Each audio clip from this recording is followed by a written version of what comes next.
Welcome to your preview. We're reaching the mid-season point in the 12-round Lucas Oil Pro Motocross Championship for 2021. Jason Weigandt and Ashley Reynard will be reporting from the racetrack this weekend. I'll be up in the booth with Grant Langston, a track that is always the riders' favorite. Millville, Minnesota. They call it Spring Creek Raceway. Ashley, you probably heard it too, even from your husband who used to really ride well at this track for some reason. I just want to start with this. Riders love this place. There's really, I think, a little bit of everything in this track. Have you felt that vibe that riders really look forward to coming and racing here? Yeah, most of the riders I've talked to throughout the season, they've just mentioned Millville as one of their favorite tracks to go through. And I think that it brings different dynamics to them. You know, they have different parts of the track that they look forward to. They have the sand whoops that can challenge and really make a lot of great passes. And I just think that it's a track that's refreshing for them to go to. However, it can be really humid and hot. It's been one of the hottest races that we've had on a season before. So I think that that might test the riders in a different way, but we'll see how it goes. But you're exactly right. A lot of them just love coming to this track. And there's one or even two riders in this field that look forward to coming here more than anyone, and that is the Martin brothers.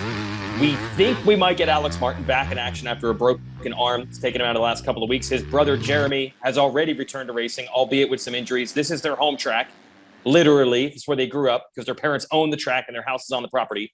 The brothers live down the road now. But the real story, this 250 class is nuts. I thought it was pretty established right at the beginning of the season. It was Justin Cooper and Jet Lawrence, maybe Hunter Lawrence battling for this title, especially after Jeremy Martin went out. But all of a sudden, we get this flood of new winners. Jalik Swole at round 3, RJ Hampshire at the next race at Redbud. Now Hunter Lawrence has finally won. We have 5 winners in 5 rounds, and none of them are Martin brothers. Do you think there's a shot that Jeremy could get healthy enough? It's been a little rough in his comeback, but it's his home race. Maybe the adrenaline takes him to the top. We could be looking at 6 for 6. All signs point to it, right? When we talked about the 5 different winners in 5 rounds, could there be a 6th winner in round 6? And you put Spring Creek in there, you automatically think of the Martin brothers. And we know Jeremy Martin, he's got a heart of a champion and soldier, so he will dig deep and do everything possible. I know last weekend he had some struggles. I think he crashed twice in both of the motos, the 4 crashes on the weekend. Hopefully it didn't leave him banged up any more than he already is. Like we've mentioned, he's nursing a shoulder and a navicular and also some broken fingers, but he's getting further into the healing process because those fingers were broken at Thunder Valley, which was round 2. So now we're entering into round 6.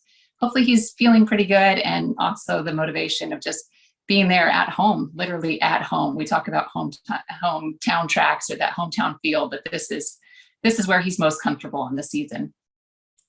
It's hard to believe a 2-time champ of the series who actually won 2 of the first 3 motos this year is job hunting. But I've heard now there might not be room at Star Racing to bring Jeremy Martin back next year. They have a huge crop of young amateur riders they're moving up who have guaranteed spots. So believe it or not, Jeremy, who likes to use these things for motivation, he's not shying away from the fact that he is a free agent. He needs to advertise his skills for a ride next year. So there's extra motivation to go out there, even if he's hurt, to try to win some races and remind everyone you're only as good as your last race. That's how all racing works. Meanwhile, Jet Lawrence, kind of the same thing. He's been super consistent all year. He's been the points leader all year. We finally found a few flaws. He's recovered well at Southwick from bad starts and crashes, but I feel like this is the first time that Jet's been on the ropes a bit. So I think it's interesting to see how he bounces back this weekend. I think you're right. And it's been a while since we've seen him have a crash or a flaw. And most notably is when he crashed in the whoops at Supercross. I believe it was at Houston or somewhere in there.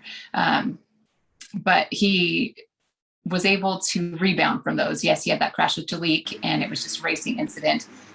What happened next was interesting to me as he crashed all on his own right after that. Like he needed to get his mind right. And he's mentioned before that he just is so mentally hard on himself when stuff like this happens that sometimes he just needs to smack in the head and to snap out of it. So he came back in Moto2 and rode a really great race. He didn't have anything for his brother or Justin Cooper at the time, but I think that Jet is going to be okay. He's still the points leader. He still is really solid on the bike. His fitness is there and he's got the confidence. We did hear him maybe get a little rattled at the end of his that Moto2 with his podium interview that I did with him. Hey, we still got red plate. I'm pushed forward. Just I still not backing down. I'm still going to come forwards and I'm going to be at every single race and make sure I back that up and and whoever wants to have a go, come at me then. And I just think he's 17 years old. We all forget because he's been so mature all season.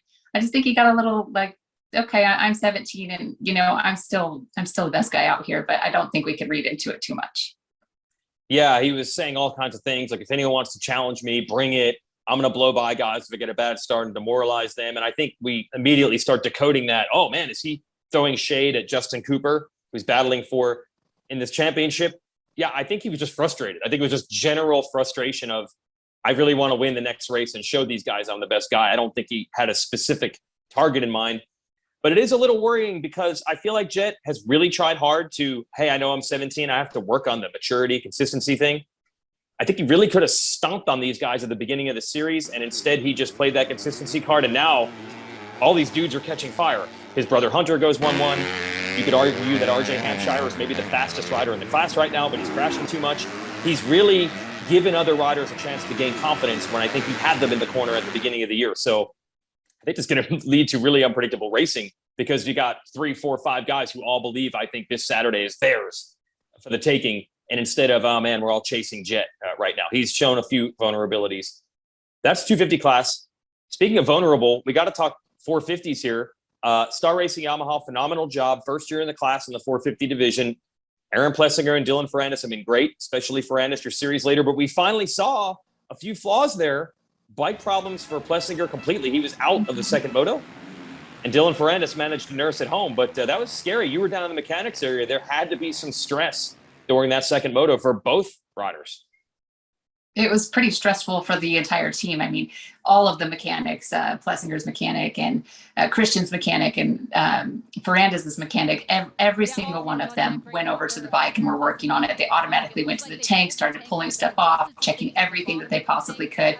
Aaron was even kicking the rear tire just to see maybe if it was locked up, is my guess, but he was frustrated and emotional, really emotional, Jason. He had tears in his eyes, and it was just kind of makes you realize they put their entire heart into this and how hard they work. And if something like this happens that's not their own fault, it hurts. I mean, he was up there in the top 2 or 3 in turn 2 and just went off the track. So I was proud of him for taking a deep breath, doing an interview with us and still addressing the fans and everyone. And, you know, afterwards he said, this stuff happens, no hard feelings. I know where I'm supposed to be. I know where my speed is, and this is where I belong all season. So he's going to rebound from that. The question for all of us at the point was, okay, Plessinger's bike just stopped working. Dylan Ferrandis' bike is now steaming out there on the track. Could this be potentially the same situation? So watching Dylan Ferrandis and his mechanic speak to each other without actually talking and having the mechanics board giving him the signals of what to do to his bike was really fun to watch because Dylan rode perfectly. He nursed the clutch. He was able to get the bike to the finish line, the checkered flag. He was frustrated. Did you see the frustration coming from him that he couldn't push and get into that Dylan danger zone that we know? Yeah, absolutely. So that's what's interesting. He's 2 things. He's ultra competitive, and he's also ultra honest, which I think we really appreciate. So he said, look, they had to probably be a little conservative. They don't have a lot of data on racing the Yamaha 450. They've raced a 250 class forever. They probably know, man, that thing could steam and smoke for 20 minutes and we know it'll be fine. They don't know on the 450. So they had to play it extra conservative and tell them to slow down as soon as they saw that thing start to smoke or steam. But at the same time, yeah, so that was cool that he was honest about it. But the other thing is he's just so competitive. To nurse at home and not DNF really should be a win. But man, he didn't look that way at the end of the moto. He felt that he had something to at least go after Ken Roxon for second. He wasn't allowed to do it. And the fact that he still scored 20 points for third instead of not finishing, at least in the moment, didn't make him very happy. But what he also said, because of the honesty, was, yeah, I wouldn't have had anything for Eli Tomac. That second moto performance was, I think, the best ride of the year we've seen from him. He had won the second motos of the previous 2 races, but I don't feel like they were quite like this.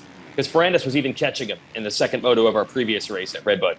No one had anything for Eli. So it leads us to this one major question.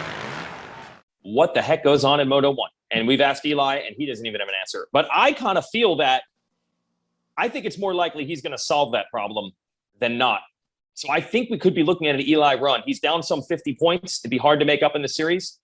But I think we are going to hear a lot more noise from Eli down the stretch, and maybe as soon as this weekend. That's where I'm at with it. What do you think?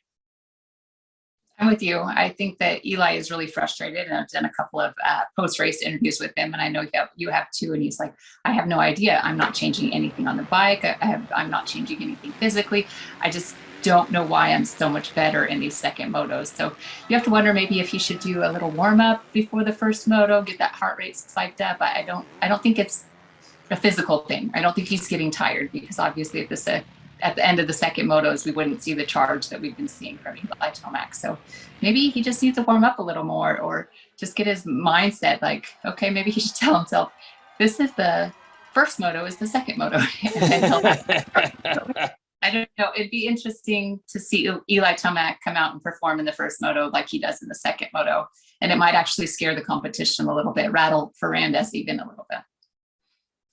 It will be interesting because, yes, Ferrandis has been able to, when things are right, always believe, even if I'm in fifth, I can get to the lead. Even if I'm in third, I can get to the lead, no matter what, as long as the bike doesn't have a problem. This Tomac thing could be a serious thing for even him to deal with down the stretch. And that's what you want to see. Right now, Eli's, I believe, would be classified as a championship spoiler because he's more than 2 motos down in the series. He's moved to third now because Plessinger lost a bunch of points not finishing that one. But as we saw with the steaming motorcycle, it doesn't take much for a bunch of points to go away, and then suddenly Eli's in it. So this could be interesting the second half of the year. Really cool this weekend, by the way, everyone. We will make our series debut this year for Lucas Oil Pro Motocross at NBC. So check that out Saturday afternoon. 450s will actually race first this weekend, and we'll start an hour earlier than usual. So we're actually going to start at noon local time with the first 450 moto. 1 o'clock will be the first 250 moto, and then we'll be on NBC after that for 450 moto number 2 on NBC and NBCSN, and of course Peacock for all the coverage throughout the weekend. So that's it. We're going to Spring Creek, one of the riders' favorite tracks with a lot of drama in this series. Should be a fun one, so tune us in Saturday afternoon.